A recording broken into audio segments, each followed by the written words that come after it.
Buenos días, mi nombre es Eric Eduardo Perea Vargas y esta es la práctica de histología. Vamos a revisar ciertos cortes histológicos para identificar sus estructuras. Aquí está el índice, vamos a iniciar con cerebro, después vamos a ver neuronas, cerebelo, nervio periférico, médula espinal, el ojo y la retina. Bueno, iniciando con el cerebro pues, va a tener sus dos partes principales, la sustancia blanca compuesta principalmente de fibras y la sustancia gris, que es lo que nos va a formar nuestra corteza cerebral, que se compone principalmente de somas neuronales y células neurogliales. Nuestra corteza cerebral, que pues es la sustancia gris, nosotros la vamos a dividir en 6 partes dependiendo del tipo de células que ahí encontremos. En 6 capas, perdón. Aquí hay una imagen más detallada. Esta capita de aquí, la más exterior, es la que nosotros llamamos capa plexiforme o también llamada capa molecular. Se llama así porque tienen una relativa escasa cantidad de células y las que llega a ver son por lo general células neurogliales y una que otra célula horizontal de Cajal. Después, si pueden observar, aquí hay una especie de cambio de coloración. Esa vendría siendo nuestra segunda capa, la capa granulosa externa o piramidal pequeña. En esa capa, pues como su nombre lo indica, nos encontramos principalmente células granulares, aunque también podemos encontrar células piramidales bastante pequeñas. Después de eso vamos a tener una capa acá, bastante ancha, la cual se va a llamar capa piramidal externa o piramidal media. Como su nombre lo indica, posee células piramidales más grandes que en la anterior capa y con una forma más definida. Aquí tenemos, esta es una foto de la primera capa, de la segunda, y aquí hay una foto de la tercera capa. Como podemos ver, aquí hay células piramidales de mayor tamaño y ya bien definidas. Después la cuarta capa, que va a ser en este caso esta de aquí, se va a llamar granulosa interna o simplemente granulosa. Esta capa presenta muchas células granulosas o también llamadas células estrelladas de menor tamaño y puede tener una que otra célula piramidal. Aquí podemos ver la transición entre la capa 3 y la capa 4. En la capa 3 todavía encontramos células piramidales, mientras que en la capa 4 encontramos principalmente células granulosas y células de la neuroglía, oligodendrocitos principalmente. En la capa 5, llamada piramidal interna o piramidal grande, que bueno, si aquí identificamos la capa 4, esta vendría siendo como la capa 5. Esta célula contiene una gran cantidad de células piramidales que en las áreas motoras van a ser muy grandes y se van a llamar células de Betz. Y ya para finalizar, como la capa más interna de la corteza cerebral, se encuentra la capa de células polimorfas. Esta se encuentra inmediatamente pegada con la sustancia blanca y como su nombre lo indica, contiene células de diferentes formas con uso fusiforme, por lo cual se les llama neuronas fusiformes.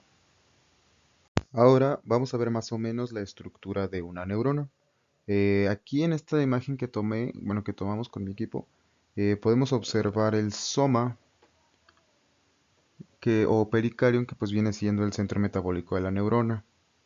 En él se encuentra su núcleo, si se puede observar, su nucleolo, que se puede confundir con el núcleo porque en las neuronas el nucleolo es muy grande. También nos encontramos, no sé si se puede ver, pero ahí hay unos pequeños puntos que se llaman corpúsculos de Nissl.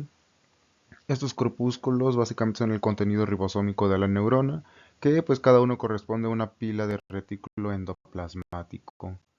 Aquí tenemos otra imagen, en este caso es una célula piramidal, aquí vemos un nucleolo, su citoplasma, no se alcanzan a ver los corpúsculos de Nissl, y en esta imagen de acá pues se pueden ver sus prolongaciones citoplasmáticas, es decir, el axón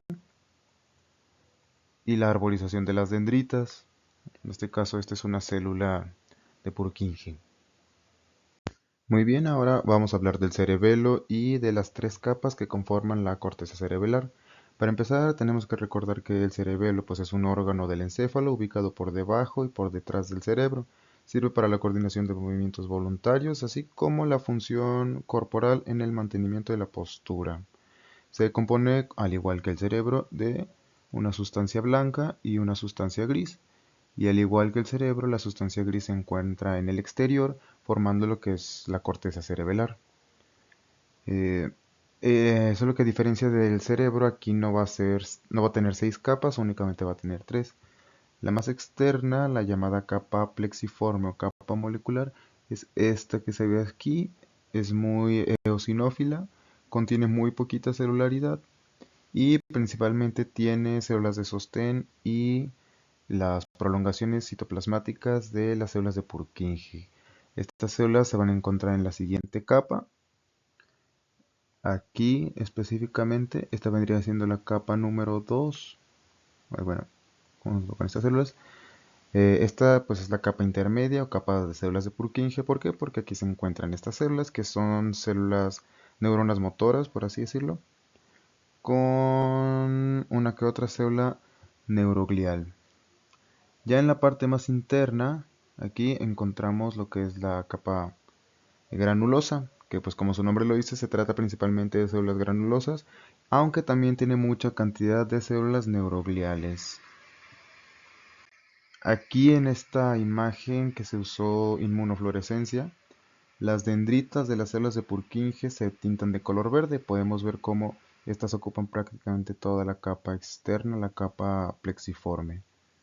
Mientras que los núcleos de las neuronas se tintarán de color azul. Aquí podemos ver en la capa intermedia los núcleos de las células de Purkinje y en la capa granulosa pues los núcleos de las células granulosas.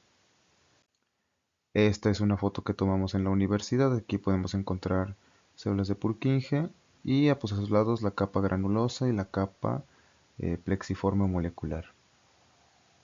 Muy bien, y ahora en esta diapositiva vamos a ver las estructuras del nervio periférico. Bueno, vamos a empezar aclarando que el nervio periférico se compone principalmente por fibras nerviosas y sus células de soporte, que van a ser las células de Schwann.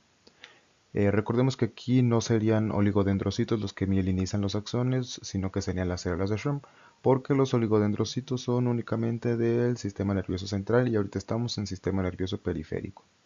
Muy bien, el nervio periférico va a tener tres capas, no tres capas, tres tipos de membranas, por así decirlo, que van a cubrir ya sea todo el nervio, un fascículo nervioso, todo el nervio, un fascículo nervioso o una sola fibra, un axón.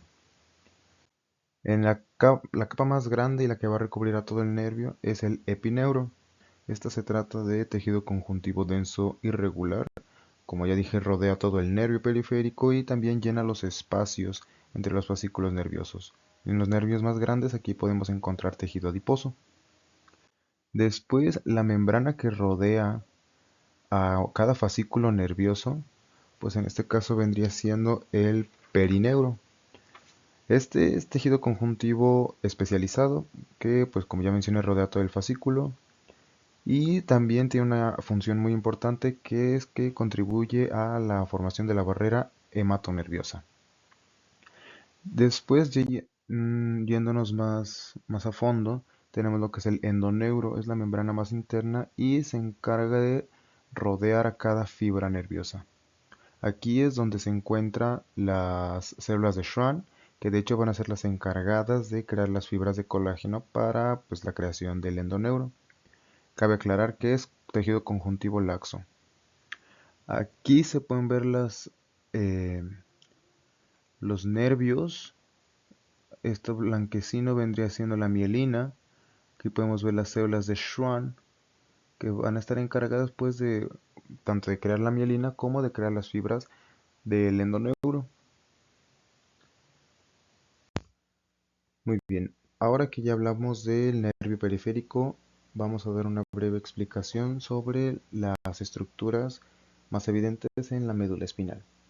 Pues bueno, en la médula espinal, en el exterior y a diferencia del cerebro y el encéfalo, encontramos a la sustancia blanca. Esta sustancia blanca que se conforma principalmente de fibras nerviosas mielinizadas y sus células de soporte, es decir, los oligodendrocitos. Eh, Sí, las fibras que encontramos aquí pueden ser tanto ascendentes como descendentes, es decir, pueden ser ya sea motoras o sensitivas. Después encontramos aquí esta estructura en el centro de la médula espinal, que es pequeña y redonda y contiene líquido cefalorraquídeo. Se le llama conducto central y está revestido con un epitelio simple cúbico de células ependimarias, es decir, se recubre de ependimocitos. Ya en el centro, y a diferencia pues del cerebro y el encéfalo, encontramos la sustancia gris.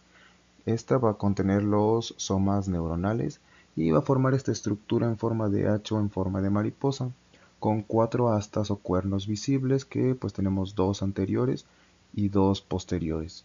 En las anteriores encontraremos principalmente motoneuronas, mientras que en las posteriores encontraremos principalmente neuronas sensitivas. Aquí tenemos un aumento sobre una de las astas anteriores de la sustancia gris de la médula ósea, donde encontramos una motoneurona, así como también podemos encontrar algunos oligodendrocitos. Muy bien, ahora vamos a continuar con la descripción de algunas de las partes más importantes de nuestro globo ocular o ojo. Recordemos que el ojo es este órgano sensitivo que nos proporciona el sentido de la vista. La primera estructura que vamos a describir, y es la que se encuentra en la parte más anterior del ojo, es la córnea. Es esta que estoy señalando aquí. La córnea pues es el principal componente de refracción del ojo, y incluso más que el cristalino, pues tiene un índice de refracción de 1.376. Inmediatamente después de la córnea y entre la córnea y el iris, encontramos una de las 3 cámaras que conforman a nuestro globo ocular. En este caso sería la cámara anterior. A su vez, entre el iris, aquí no se puede apreciar muy bien, está la segunda cámara, pero entre el iris y el cristalino vamos a encontrarnos con una segunda cámara que va a ser la llamada cámara posterior. Y ya adentrándonos más, vamos a tener a la cámara más grande, que se va a llamar cámara vítrea, pues va a contener al humor vítreo, el principal componente acuoso de nuestro globo ocular. Y también mencioné al iris, que es este que está aquí. Es la continuación más anterior de la coroides. Se trata de músculo liso con células pigmentadas con melanina. El iris tiene una abertura circular en el centro, que es la que permite que pase la luz, y se llama pupila. A su vez también tenemos otras estructuras. Podemos encontrar aquí la coroides, la retina y el nervio ocular. Muy bien. Para continuar y ya para finalizar, vamos a dar una breve descripción de las 10 capas de la retina. Recordemos que la retina pues es la parte fotorreceptora de nuestro ojo, porque aquí se encuentran las neuronas especializadas para esto, que son los conos y los bastones. La primera capa, que es la que tenemos aquí, esta de aquí, es nuestra capa más externa. Ahí vamos a ir de afuera hacia adentro. Esta es nuestra capa más externa y se llama la capa del epitelio pigmentario. Aquí encontramos principalmente melanocitos con una forma cúbica simple, cuya principal función va a ser con su pigmento proteger que la luz no dañe demasiado a los fotorreceptores. Y hablando de los fotorreceptores, estos se van a encontrar en la segunda capa, llamada la capa de las prolongaciones de los conos y bastones, que pues contiene los segmentos externos e internos de las células fotorreceptoras, que como ya mencioné pueden ser tanto conos o como bastones. Unos van a ser para la visión a color y otros para la visión a blanco y negro. No se puede observar muy bien, pero tenemos una tercera capita aquí. Esta capa es una capa virtual, se conoce como membrana limitante externa. Está formada por prolongaciones citoplasmáticas de las células de Müller. Las células de Müller pues son células de soporte que vamos a encontrar aquí en la retina.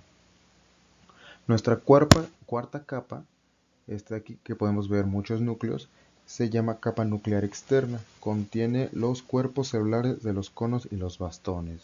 Recordemos que en la segunda capa es donde se encontraron las prolongaciones, mientras que aquí es donde ya encontramos los cuerpos celulares.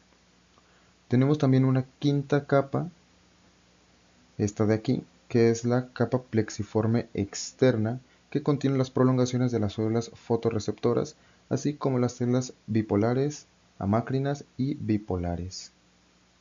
Perdón, dije bipolares 2 veces.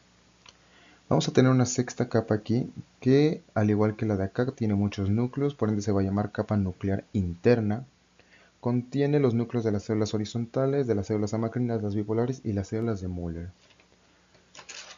Yéndonos ya a la parte más interior, vamos a tener aquí nuestra séptima capa, que es la capa plexiforme interna.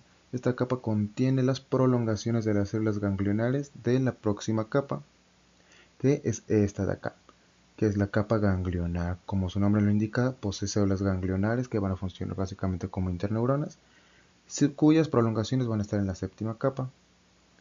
La novena capa, que es esta que tenemos acá, es la capa de fibras del nervio óptico. Está formada por las prolongaciones axónicas de las células ganglionares que van hacia el cerebro. Básicamente las prolongaciones de esta capa son las que van a formar nuestro nervio óptico.